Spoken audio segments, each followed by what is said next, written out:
स्वागत है आप सभी का आपके अपने YouTube channel Geeta's corner #commerce में। अगर आप चैनल पर नए हैं तो सबसे पहले चैनल को सब्सक्राइब कर लीजिए और हम मेरे 2 चैनल हैं, दोनों ही चैनल को सब्सक्राइब कर लीजिए, क्योंकि जो दूसरा चैनल है special commerce classes with Geeta ma'am, उसमें +2 बोर्ड की तैयारी कराई जाती है बच्चों को और बहुत सारी ऐसी वीडियोज़ है जिसमें सिर्फ MCQs करवाए गए हैं और MCQs तो किसी भी कॉम्पिटिटिव एग्जाम्स के लिए बहुत ही इंपॉर्टेंट है। तो आप दूसरे चैनल पर भी विजिट कर सकते हैं और इस चैनल पर भी आप पीछे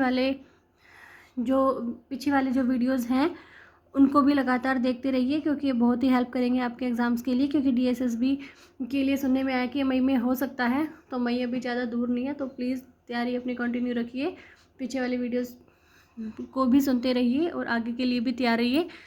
बेल आइकन को ज़रूर प्रेस कीजिए अगर आप सब्सक्राइब करें तो, ताकि हर आने वाली वीडियो की नोटिफिकेशन आपको टाइम पे मिल जाए। वीडियो अगर पसंद आए तो प्लीज़ उसे लाइक करें, कमेंट करें, शेयर करें। करते हैं आज के क्वेश्चन शुरू। आज हम करने वाले हैं DSSB फीमेल PGT कॉमर्स का जो क्वेश्चन पेपर है उसके 46 से लेकर 60 तक के क्वेश्चंस। हम 15 क्वेश्चन सीरीज़ के साथ अभी DSSB फीमेल PGT कॉमर्स का क्वेश्चन पेपर चला हुआ है। 3 वीडियोज़ इसकी आ चुकी हैं, आज ये 4th वीडियो है इसकी। तो फर्स्ट क्वेश्चन है, अब देखिए इस वीडियो से आपको पता लगेगा कि कैसे क्वेश्चन लिंक करें एक दूसरे के साथ। हम साथ साथ एस्टेट में या कहीं और अगर क्वेश्चन पूछा गया है, जो हम क्वेश्चन करें उससे रिलेटेड क्वेश्चन, या सेम अगर वो क्वेश्चन कहीं और पूछा गया है तो वो भी ज़रूर करेंगे। ठीक है, चलिए करते हैं शुरू। आज का फर्स्ट क्वेश्चन है, ओनर्स इक्विटी यानी कि capital can be calculated as. Owner's की इक्विटी कैपिटल को कैसे कैलकुलेट किया जाता है? करंट एसेट में से करंट लाइबिलिटी को लेस करके, ये तो वर्किंग कैपिटल हो गया। फिक्स्ड एसेट माइनस में current liability, fixed asset minus में फिक्स्ड लाइबिलिटी, या टोटल एसेट माइनस में टोटल लाइबिलिटी। ये ऑप्शन हो जाएगा जी 4th, एसेट माइनस में लाइबिलिटी। क्योंकि ये देखिए +1 में अकाउंटिंग इक्वेशन का जो चैप्टर हम करते हैं उसमें क्या करते हैं, assets is equal to liabilities plus में कैपिटल। क्या अभी कैपिटल पूछे की है तो क्या फॉर्मूला हो जाएगा, एसेट माइनस में लाइबिलिटी, और टोटल एसेट माइनस में टोटल लाइबिलिटी आ जाएंगी यहाँ पे। नेक्स्ट क्वेश्चन है 47 question, the information provided by job analysis is used for writing. देखिए जॉब एनालिसिस से जो भी इंफॉर्मेशन हमें मिलती है उसको किस लिए यूज़ किया जाता है, मतलब जॉब डिस्क्रिप्शन के लिए। अब क्या है जॉब डिस्क्रिप्शन, देखते हैं। ये देखो क्वेश्चन आया है एस्टेट 2018 का क्वेश्चन नंबर 127। अब यहाँ पे क्वेश्चन था, the systematic collection evaluation and organisation of information about job is called.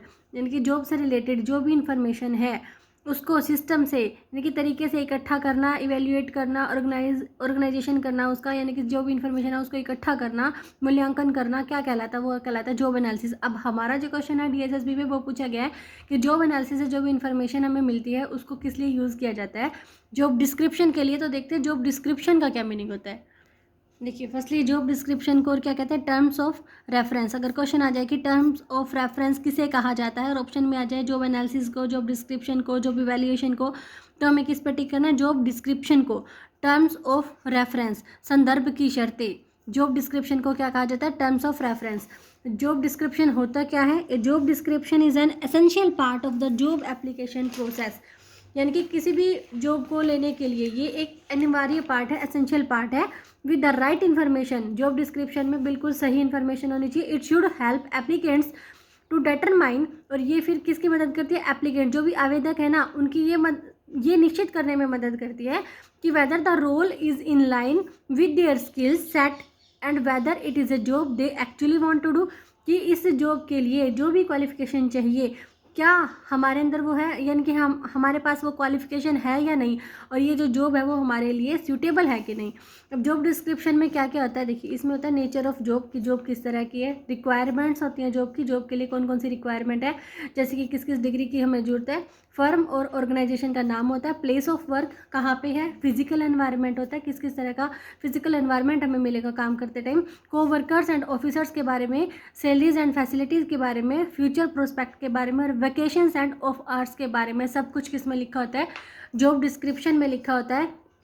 और जॉब डिस्क्रिप्शन की जो सारी जानकारी कहाँ से मिलती है, जॉब एनालिसिस से। किसी भी जॉब को एनालिसिस करेंगे, विश्लेषण करेंगे, तभी तो जॉब डिस्क्रिप्शन के बारे में पता लगेगा। और जॉब डिस्क्रिप्शन को क्या कहा जाता है, टर्म्स ऑफ रेफरेंस कहा जाता है। ये बात आपको ध्यान में रखनी है। अब नेक्स्ट क्वेश्चन क्या है, job evaluation is done for. Job का जो इवैल्यूएशन किया जाता है वो किस लिए किया जाता है, यानी कि किसी भी कार्य का मूल्यांकन जो किया जाता है वो किस लिए किया जाता है। वेज डिटर्मिनेशन के लिए, यानी कि वेजेस जो भी मजदूरी है उसका निर्धारण करने के लिए किया जाता है। अब जॉब इवैल्यूएशन क्या होता है, देखिए ये सारे वो नोट्स हैं जो पहले चैनल पे करवाए गए हैं।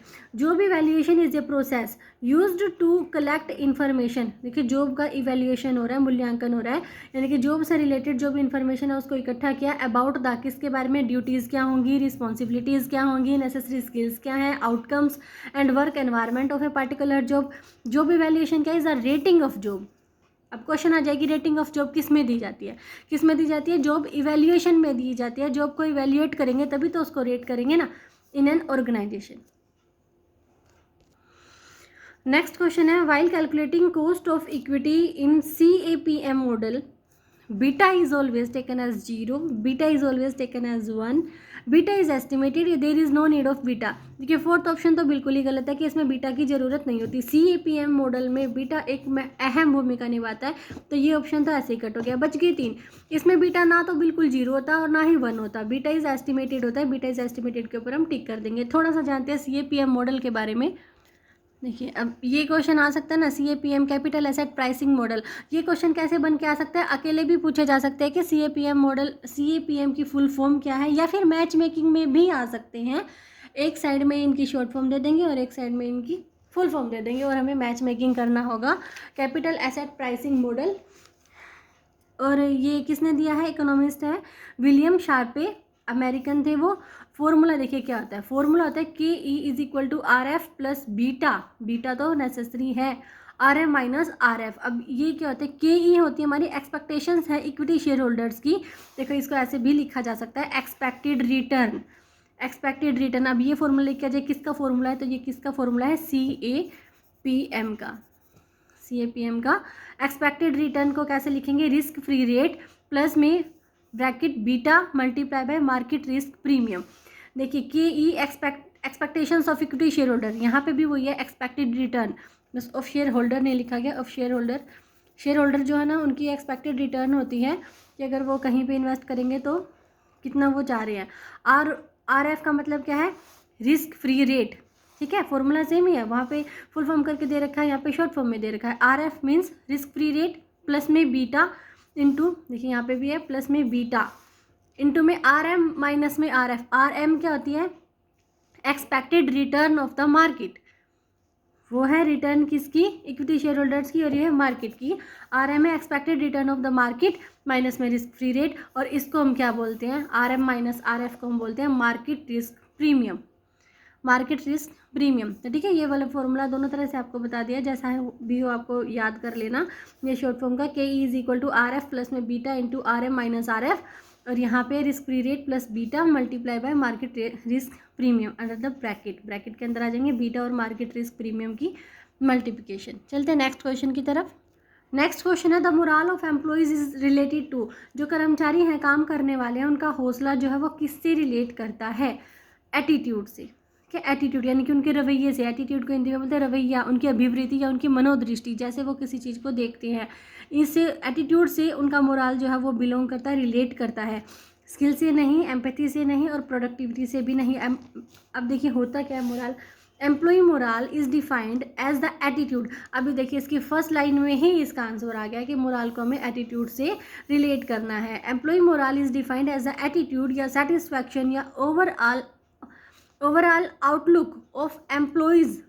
क्या एम्प्लॉयज़ का क्या है यहाँ पे, एम्प्लॉयज़ की रवैया क्या है, उनका सेटिस्फैक्शन, उनका जो सेटिस्फैक्शन लेवल है वो। Overall outlook of the employee during their association with an organisation और ए बिजनेस, यानी कि जब वो एक बिजनेस या फिर एक ऑर्गेनाइजेशन के साथ जुड़े हुए होते हैं, जब उनका एसोसिएशन होता है उसके साथ, तो वो कैसे देखते हैं उस ऑर्गेनाइजेशन को, उनका रवैया कैसा है, उनका सेटिस्फैक्शन लेवल कैसा है। A positive collective attitude will create a positive working environment. अगर देखिए उनका एटीट्यूड यानी कि उनका रवैया अगर पॉजिटिव होगा ऑर्गेनाइजेशन के लिए, तो क्या होगा, वर्किंग एनवायरनमेंट भी पॉजिटिव होगा, ठीक है। That's why employees work efficiently in their organisation, और वो बहुत अच्छे से काम कर पाएंगे। तो हमें एम्प्लॉयज़ मोरल को किसके साथ यहाँ पे टिक करना था, एटीट्यूड के साथ। नेक्स्ट क्वेश्चन है, what is the pricing objective of a company which uses market share pricing। What is the pricing objective, एक कंपनी का प्राइसिंग ऑब्जेक्टिव कीमत निर्धारण का उद्देश्य क्या होता है, विच यूजेज मार्केट शेयर प्राइसिंग, जो कि मार्केट शेयर प्राइसिंग को यूज़ कर रही है, मार्केट शेयर प्राइसिंग को यूज़ कर रही है। देखिए प्राइसिंग के ऑब्जेक्टिव कौन कौन से होते हैं, ये मैंने सारे यहाँ पे लिखे हैं। ये हमारे 5 तरह के ऑब्जेक्टिव होते हैं। एक तो होता है प्रॉफिट ओरिएंटेड, एक है कंपटीशन रिलेटेड और ऑब्जेक्टिव, एक है कंज्यूमर ओरिएंटेड, के सेल्स रिलेटेड, और एक है अदर ऑब्जेक्टिव्स। अब हमारे ऑप्शन में क्या है कि ऑप्शन में जो है ना उसमें से सेल्स ओरिएंटेड और प्रॉफिट ओरिएंटेड ही है ऑब्जेक्टिव, डिमांड ओरिएंटेड और सेल्स ओरिएंटेड तो ऐसे ही कट हो गया, बच गए दो, सेल्स ओरिएंटेड या फिर प्रॉफिट ओरिएंटेड। इनको भी देखते हैं होता क्या है। देखिए ये दे रखा, सेल्स रिलेटेड ऑब्जेक्टिव कौन कौन से होते हैं, सेल्स की ग्रोथ करना, टारगेट मार्केट शेयर को टारगेट करना या अपने मार्केट शेयर को इंक्रीज करना। और ये वाला ही क्वेश्चन में पूछा गया था, इसीलिए यहाँ येलो कलर से हाईलाइट किया इसको। कंपनी मार्केट शेयर को इंक्रीज करना चाह रही है, तो ये कौन सा ऑब्जेक्टिव है, सेल्स रिलेटेड ऑब्जेक्टिव है। ठीक है, और प्रॉफिट वाले में क्या आ जाएगा, प्रॉफिट ओरिएंटेड ऑब्जेक्टिव में तो सिर्फ मैक्सिमाइज करना अपने करंट प्रॉफिट को या फिर टारगेट करना रिटर्न ऑन इन्वेस्टमेंट को। रिटर्न ऑन इन्वेस्टमेंट भी तो प्रॉफिट ही होता है कंपनी का, यानी कि प्रॉफिट वाले में प्रॉफिट पे ही टिक करना, सेल्स वाले में मार्केट शेयर, इस वाले को हमें टिक करना था।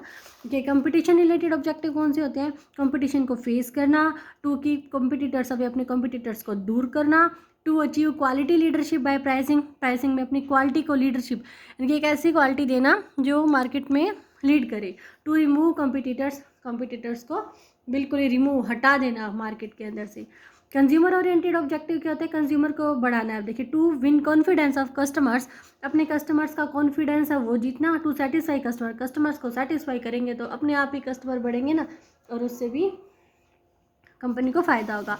और अदर ऑब्जेक्टिव में है मार्केट की penetration, promoting a new product, maintaining image and reputation in the market, to skim the cream from the market, price stability, survival and growth. ठीक है, मेनली हमें क्या याद रखने की 5 तरह के ऑब्जेक्टिव हैं कंपनी के, profit oriented and sales related objective, ये दोनों ही क्वेश्चन में ऑप्शन में दिए गए थे। बाकी कंपटीशन रिलेटेड, कंज्यूमर ओरिएंटेड और other objectives.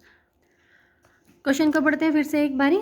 Which of the pricing objective of A company which is market share pricing objective हमें चूज करना है जो मार्केट शेयर प्राइसिंग को यूज़ कर रहा है, ये आ गया हमारा सेल्स ओरिएंटेड। नेक्स्ट में हमें ऑप्शंस के साथ जाने की जरूरत ही नहीं है कि question in which year was factories act enacted, सभी को पता होगा 1948 में। नेक्स्ट क्वेश्चन है net present value is equal to 0 when, net present value जो है वो 0 हो जाती है कब, जब इंटरनल रेट ऑफ रिटर्न हमारी कॉस्ट के इक्वल हो जाती है। तीनों ही कंडीशन को देखते हैं एक बारी। देखिए नेट प्रेजेंट वैल्यू क्या है, is the present value of the cash flows at the required rate of return of your project compared to your initial investment, जो आपने आरंभ में विनियोग करा उसके मुकाबले में अभी आपको कितना रिटर्न हो रहा है, ये दिखा रहा है नेट प्रेजेंट वैल्यू। तो देखिए अगर IRR internal rate of return अगर हमारी कॉस्ट से ज़्यादा होती है तो क्या होता है, इन्वेस्टमेंट इज़ वर्थवैल, इन्वेस्टमेंट बहुत ही फ़ायदेमंद होती है और ये पॉजिटिव NPV को दिखाती है। और ये हमारा क्वेश्चन है कि NPV तो 0 है, तो ये तो ऑप्शन गलत हो गया। IRR अगर ग्रेटर देन है कॉस्ट ऑफ कैपिटल से तो वो पॉजिटिव NPV है, और जब IRR less than cost of capital से तो इन्वेस्टमेंट अच्छी नहीं होती, ये नेगेटिव NPV को दिखाता है। तो थर्ड ऑप्शन भी कैंसिल हो गया, और इंटरनल रेट ऑफ रिटर्न 0, ये ऑप्शन तो है ही कैंसिल। तो अभी क्या बचा, अगर IRR कॉस्ट ऑफ कैपिटल के इक्वल है तो वो 0 NPV को दिखाता है। और क्वेश्चन यही था कि NPV कब 0 हो जाती है, जब IRR कॉस्ट ऑफ कैपिटल के इक्वल हो जाता है। देखते हैं एस्टेट 2018 का क्वेश्चन नंबर 108 कैसे पूछा गया है। देखिए ए प्रोजेक्ट इज़ वर्थ वाइल और profitable if it's NPV is, अभी हमने तीनों कंडीशन ही पढ़ी। प्रोजेक्ट वर्थवाइल कब होगा, इन्वेस्टमेंट वर्थवाइल कब होगी, जब हमारा IRR ग्रेटर देन, जब हमारी internal rate of return greater than cost of capital से।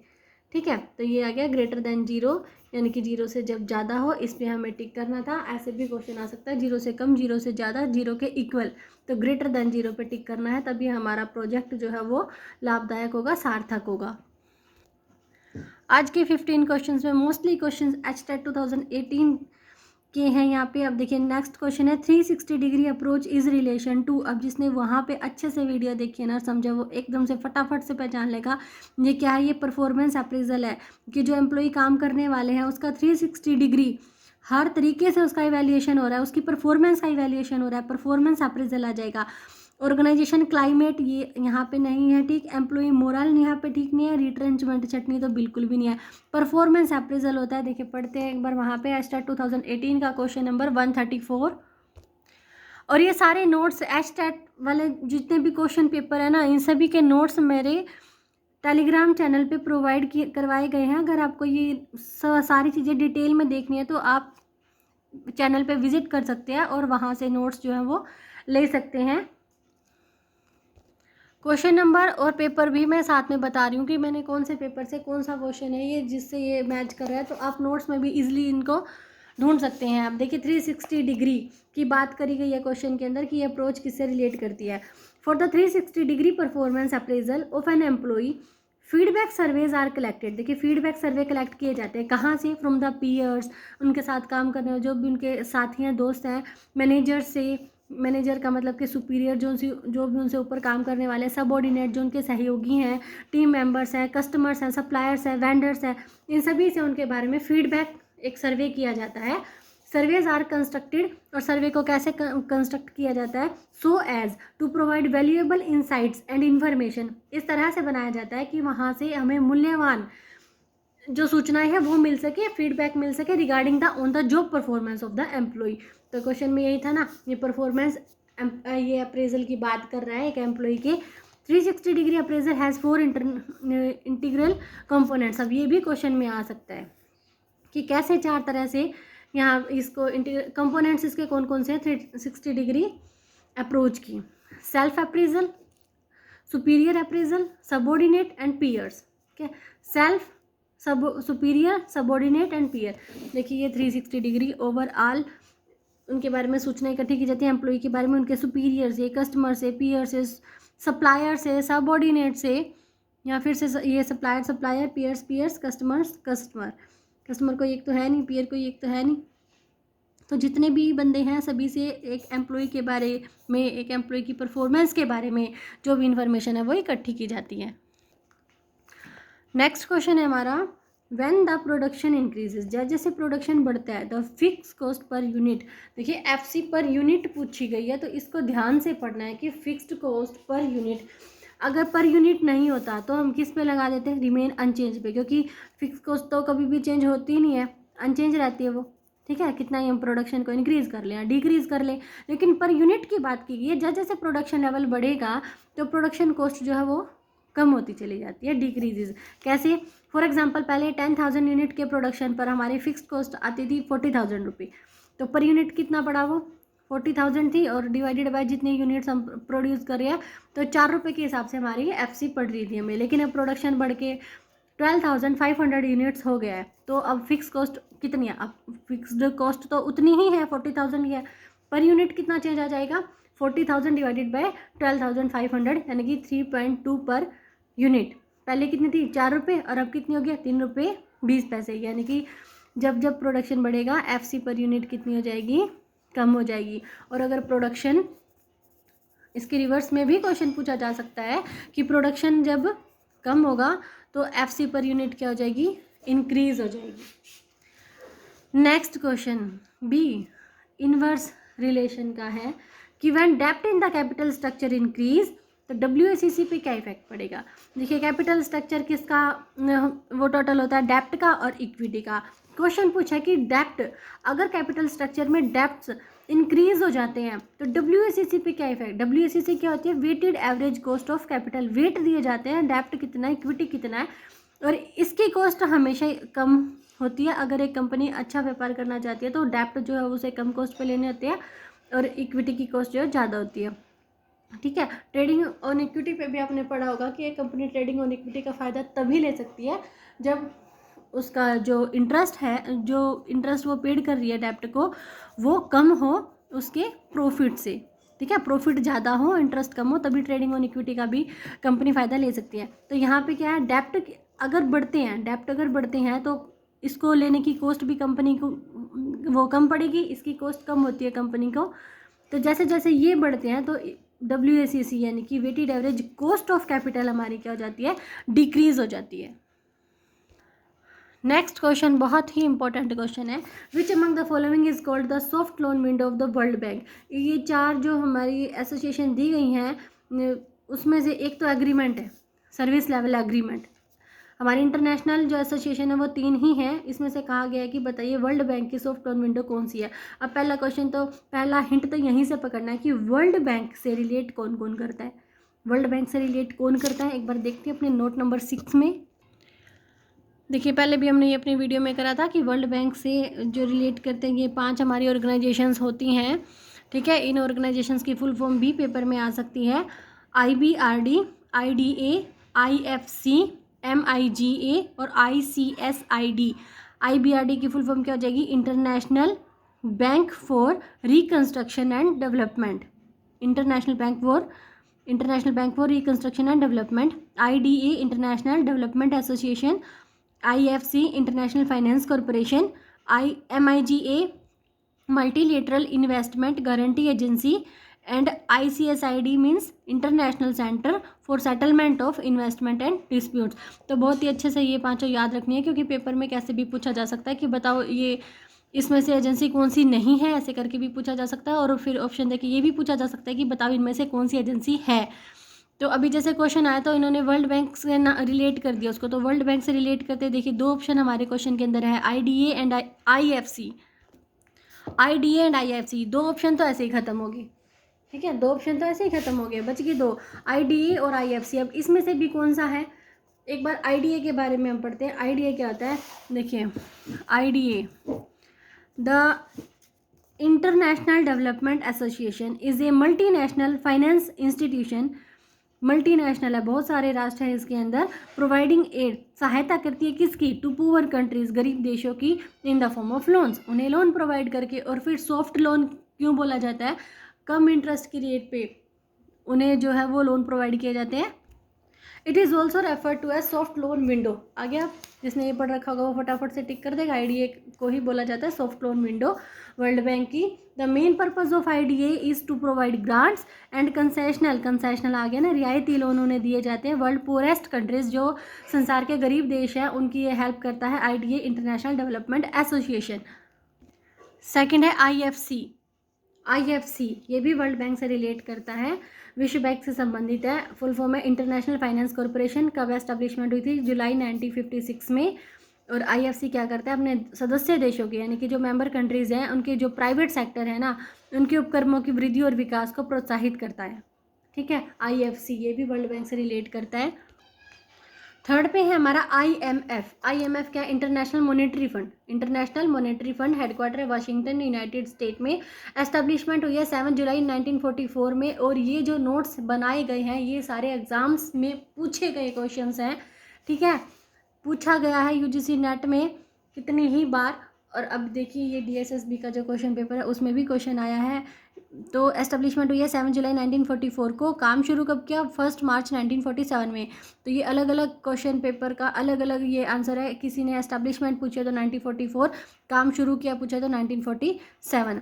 IMF is the outcome of the Bretton Woods conference, जो ब्रिटेन वुड्स की कॉन्फ्रेंस थी वहाँ से ये निकल के आया IMF।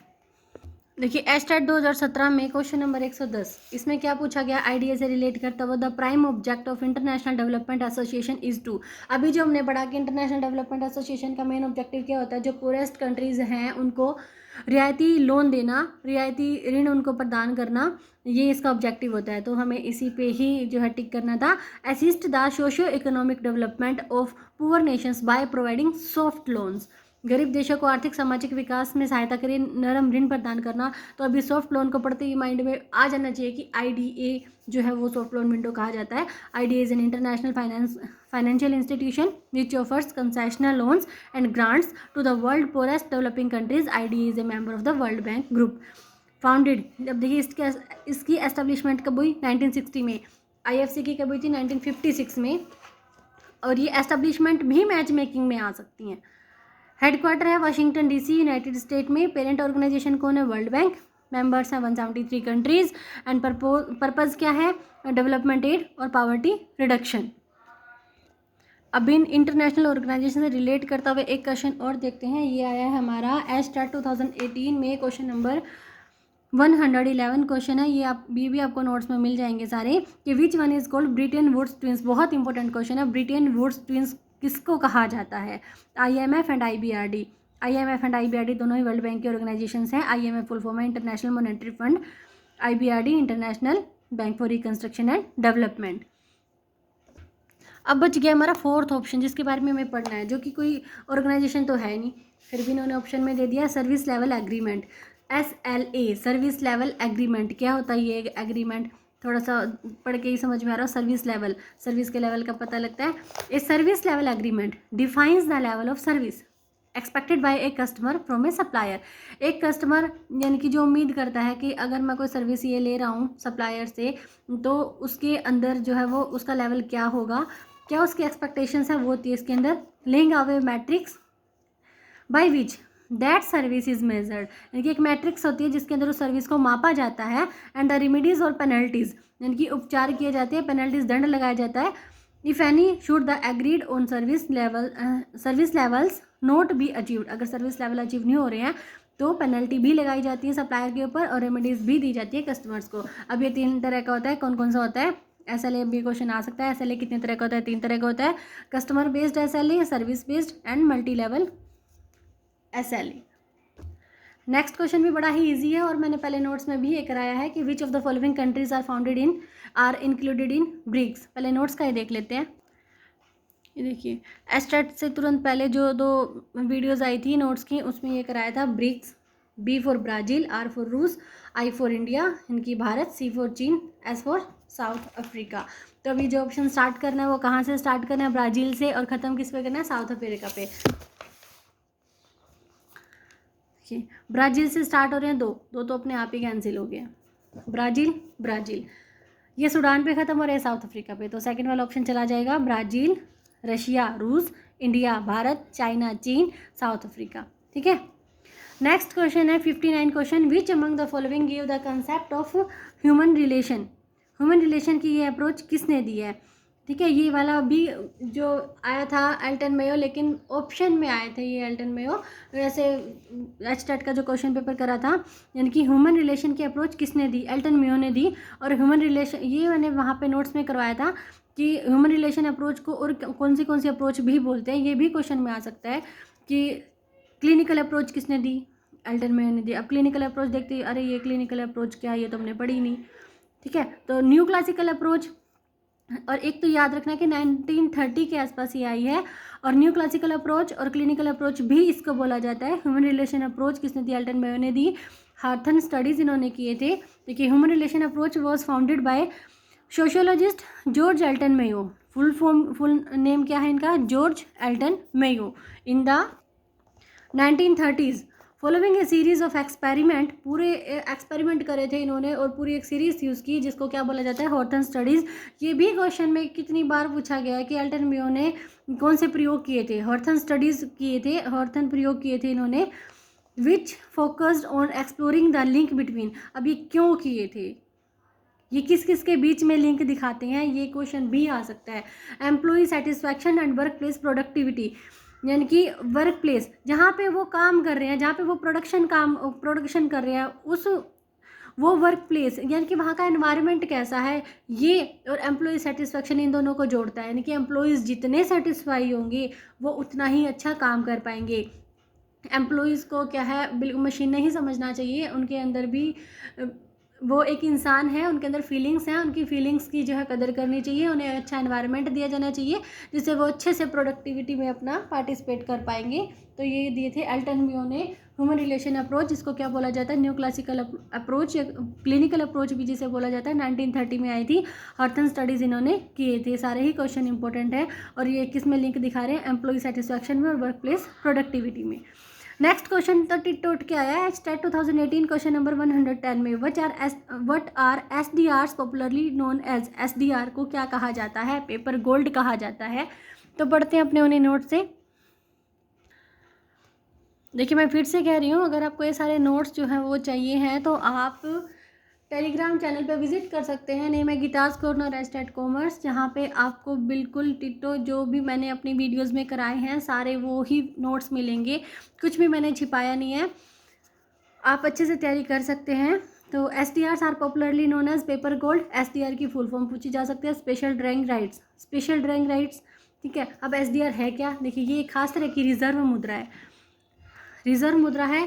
IMF ने, इंटरनेशनल मॉनेटरी फंड ने 1969 में इसका निर्माण किया था। अब ये क्वेश्चन भी तो बन सकता है ना, SDR की जो फॉर्मेशन है वो किसने की थी? IMF ने की थी।